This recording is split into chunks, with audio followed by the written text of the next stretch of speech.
আসসালামু আলাইকুম ওয়া রাহমাতুল্লাহ।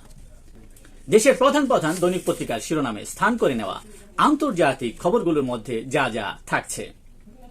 ভারতের পণ্যে আরো 25% শুল্ক বসালো ট্রাম্প, মোট শুল্ক 50%। ওয়াশিংটনের পদক্ষেপ অন্যায়, অযৌক্তিক ও অন্যায্য বলে জানিয়েছে দিল্লি। ট্রাম্পের সঙ্গে উত্তেজনা, 7 বছরের মধ্যে প্রথম চীনে যাচ্ছেন নরেন্দ্র মোদী।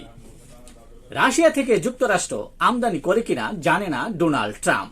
পুতিনের সঙ্গে মার্কিন দূত উইটকফের বৈঠক। হিরোশিমা দিবসে 80তম বছরেও পারমাণবিক অস্ত্রের ঝুঁকিতে বিশ্ব।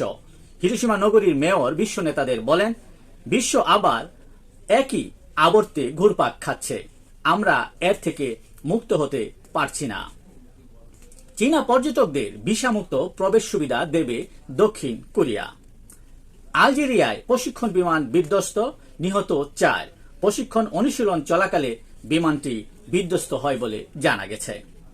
ফ্রান্সে ভয়াবহ দাবানল, 11,000 হেক্টর এলাকার গাছপালা পুড়ে ছাই। প্রধান প্রধান দৈনিক পত্রিকার শিরোনামে স্থান করে নেওয়া গুরুত্বপূর্ণ খবরগুলো জানিয়ে এতক্ষণ আপনাদের মাঝে উপস্থিত ছিলাম। আশা করি আপনাদের ভালোই লেগেছে।